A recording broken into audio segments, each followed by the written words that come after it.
नमस्कार, मैं हूं आपके साथ सोनी और आप देख रहे हैं न्यूज स्टेट।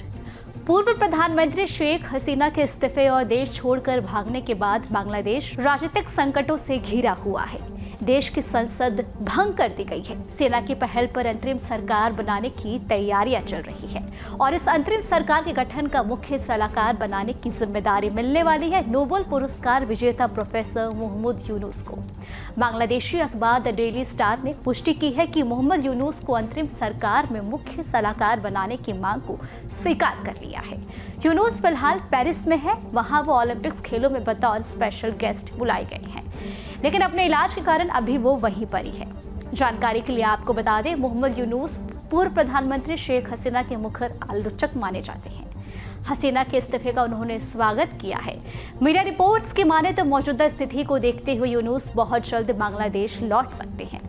मोहम्मद यूनुस को बांग्लादेश में ग्रामीण बैंकों की शुरुआत का श्रेय मिलता है। ये बैंक गरीबों को छोटा मोटा कर्ज देती है और बदले में कुछ गिरवी रखने को मजबूरी भी नहीं होती। यही वजह है कि यूनुस बांग्लादेश में खास लोकप्रिय हैं। उन्हें गरीबों का मसीहा तक कहा जाता है। 84 साल की यूनुस का जन्म चिटगांव में हुआ था 28 जून 1940 को, तब वो अविभाजित भारत था। अपने माता पिता 9 बच्चों में सबसे बड़े हैं। उनके पिता अब्दुल्ला मियां पेशे से जौहरी थे। जानकारी के लिए बता दें, बचपन से यूनुस पर उनकी मां सोफिया खातन का बड़ा प्रभाव था, लेकिन जब वो 9 साल के हुए तब उनकी मां को मानसिक बीमारी हो गई। कुछ ऐसा कि किसी भी समय वो किसी पर भी हिंसक हो जाया करती थी। रात में सभी इस डर से सोने जाते कि कहीं मां उनके पिता पर हमला न कर दे। यूनुस बचपन से ही काफी तेज तर्रार थे।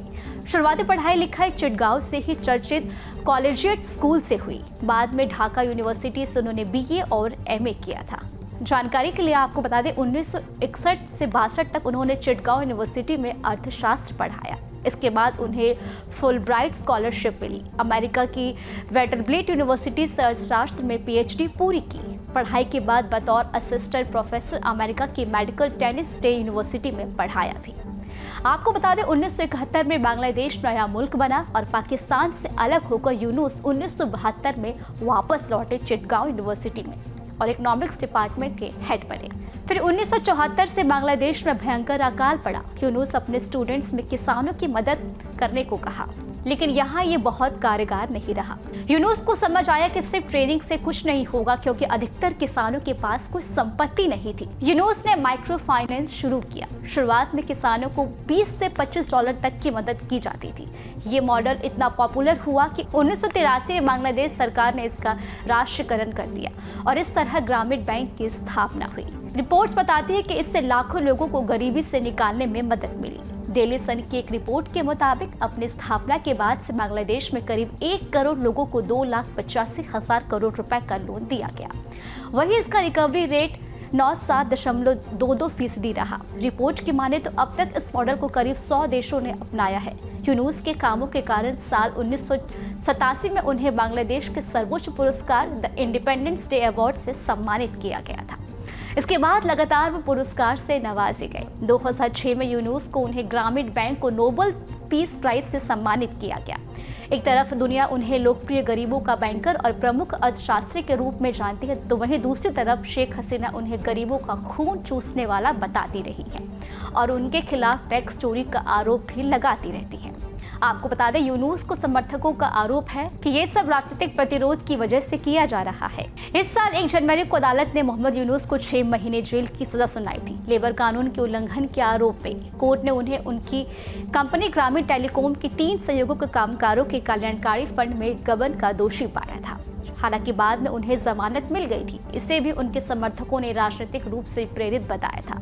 प्रोफेसर यूनुस के वकील अब्दुल्ला अल मामून ने उन्हें बीबीसी को बताया था कि उनके खिलाफ ये केस आधारहीन है और सरकार के दबाव में केस दर्ज किए गए हैं। नोबेल पुरस्कार मिलने के बाद उन्होंने अपनी लोकप्रियता को राजनीति में भुनाने की कोशिश की। साल 2007 में यूनुस ने पार्टी बनाकर शेख हसीना की अवामी लीग को टक्कर देने की कोशिश की थी। तब से शेख हसीना से उनका 36 का आंकड़ा चल रहा है। कहा जाता है कि इसी वजह से यूनुस को कोर्ट के चक्कर लगवाए जाते हैं। 2009 में सत्ता में वापसी के बाद हसीना सरकार लगातार उनके खिलाफ केस दर्ज करती रही। साल 2010 में यूनुस पर नॉर्वे के फंड्स के दुरुपयोग के आरोप लगे। नॉर्वे के आरोपों को खारिज किया, मगर बांग्लादेश सरकार ने जांच शुरू कर दी और 2011 में उनको ग्रामीणों बैंक के मैनेजिंग डायरेक्टर पद से यह कहकर हटा दिया गया कि उन्हें 60 की उम्र में रिटायर किया जा रहा है, मगर वो सन 2000 से ही 60 बरस के हो चुके थे।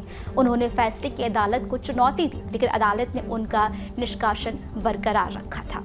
आपको हमारा वीडियो कैसा लगा हमें आप कमेंट बॉक्स में जरूर बताएं और हमारे चैनल को लाइक, शेयर और सब्सक्राइब करना बिल्कुल भी ना भूलें।